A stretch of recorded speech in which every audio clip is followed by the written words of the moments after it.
Hi, I wanted to talk to you about something that's been weighing heavy on my mind, and I thought, maybe there's someone else out there going through the same thing and could benefit from hearing this. So, I wanted to share with you just how crystal clear it became to me this week that we grieve our regrets. We absolutely grieve them, and they can feel so heavy at times. I know for me, right now, I feel it like heavy on my chest. I can feel it physically in my body.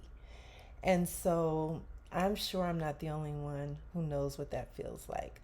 But those regrets that run through your mind, and a lot of times they take up so much space in our minds and hearts that there is just so much less room, especially as time goes on.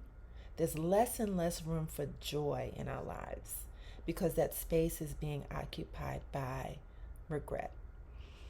And it's those scripts that run over and over in our mind, telling ourselves, "Daggone it, I wish I just had done this," or "Oh, I wish I had made a different decision about that," or "Why didn't I say this? Why didn't I do that?" Just all of the different things that run through our mind when we didn't show up the way we wish we had. We didn't say the things we wish we had. We didn't make the choices we wish we had.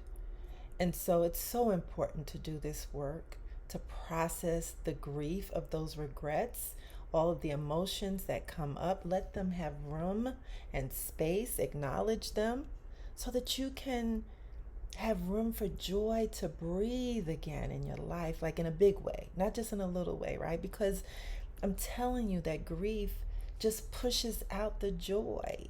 So, yes, I'm sure you are experiencing some joy. I know I am. But I know that I could have even more once I process these regrets and let them go finally. So, if you need some help with this, I am starting a grief recovery group starting on July 12th, and we'll be meeting on Saturdays at 12:30 p.m. And I'll put the information in the comments, but basically, this grief recovery method that I use to work with my clients to process their grief is a process that allows you to release the emotions associated with your grief and then let go of the pain that you've been carrying around and then be freed up to experience joy again and to move forward in a life that is less encumbered by grief and pain.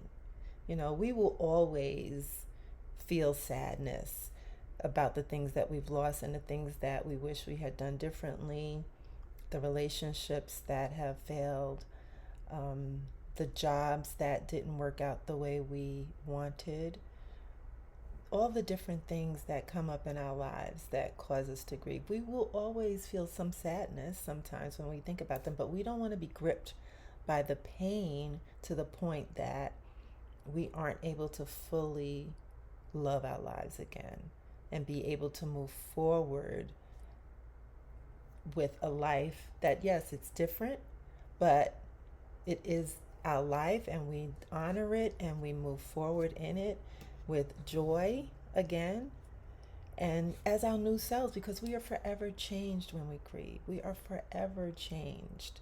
Grief has a way of doing that, but that's okay because we can embrace that change and we can move from where we are in our new hearts and our new mind and our new space of being. And so I encourage you, even if you don't do this work with me, do the work on yourself, with yourself. You do the work. You can process your emotions, give them the space that they need to breathe. Be honest with yourself about what it is that you're feeling, because those scripts are running in your head, and you know what they say. You know what those scripts say. Yours are probably different from mine, maybe not. Mine are pretty brutal sometimes. We beat ourselves up, man, about the different regrets in our lives. And, Life is already hard. We don't need to be beating ourselves up, right? So do the work so that you can free yourself up and make room for joy in your life. More joy than you could possibly imagine. That's what my wish is for you.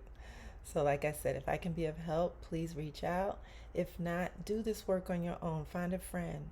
Maybe you have someone that you feel emotionally safe with, that you can do this work in an honest way. And if not, do it on your own, because you need to be very honest about what you really feel and be able to let all of the emotions. Sometimes we think some emotions are bad and some are good. They are not. None of these emotions are bad or good. They just are, right? It's what we do about these feelings that can be, bad or good or unhealthy or healthy.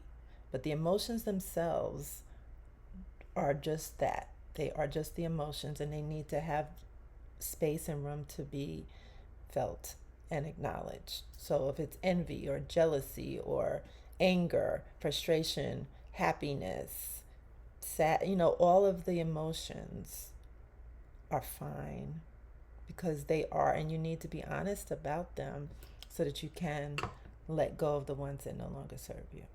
So I hope that was helpful. Y'all pray for me, because this work is so rewarding, but it's not easy. It's not easy. And that's why I said, if you need some support in your grief journey, I am here for you. Just reach out, even if it's just to have a call to see if there's anything I can do for you. But sometimes it's helpful just to even know what your options are. So I'd be happy to just have a conversation with you. And you can see if you're ready to join the group that starts on July 12th. So again, I'm sending you light and love, and just knowing that you can do this work and that you are worthy of this work, and that the life ahead of you is worthy of this work. So dig in and do it, and don't be afraid, because what you don't know can hurt you sometimes. And it's just running in the background, and you can't control what you don't know and acknowledge, right? So let's bring it to the forefront. Let's do this work, and let's create lives that we love. My name is Monet Farcole, and I am a grief recovery specialist. My company is New Paradigms Grief Recovery. My information will be in the comments. And like I said, if I can be of any help or service, please reach out. I'm here for you.